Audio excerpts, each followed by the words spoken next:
దేశమంతా గుర్తించేలా ప్రధాని చేతుల మీదుగా మే 2న అమరావతిని పునఃప్రారంభిస్తున్నామని ఏపీ సీఎం చంద్రబాబు తెలిపారు. మోదీ రాష్ట్ర పర్యటనపై సమీక్ష అనంతరం ఆయన మాట్లాడుతూ అమరావతిని దెబ్బతీయాలని గత ప్రభుత్వం అనేక కుట్రలు దాడులు చేసిందని విమర్శించారు.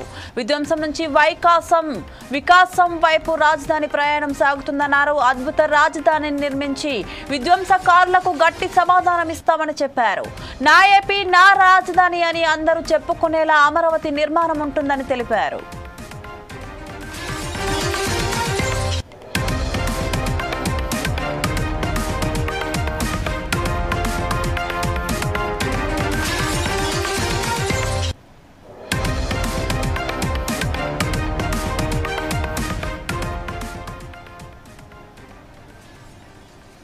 దేశమంతా గుర్తించేలా ప్రధాని చేతుల మీదుగా మే 2న అమరావతిని పునఃప్రారంభిస్తున్నామని ఏపీ సీఎం చంద్రబాబు తెలిపారు.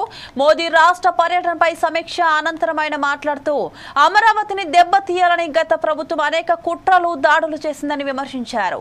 విధ్వంసం నుంచి వికాసం వైపు రాజధాని ప్రయాణం సాగుతుందన్నారు. అద్భుత రాజధానిని నిర్మించి విధ్వంసకారులకు గట్టి సమాధానం ఇస్తామని చెప్పారు. నా ఏపీ నా రాజధాని అని అందరూ చెప్పుకునేలా అమరావతి నిర్మాణం ఉంటుందని తెలిపారు.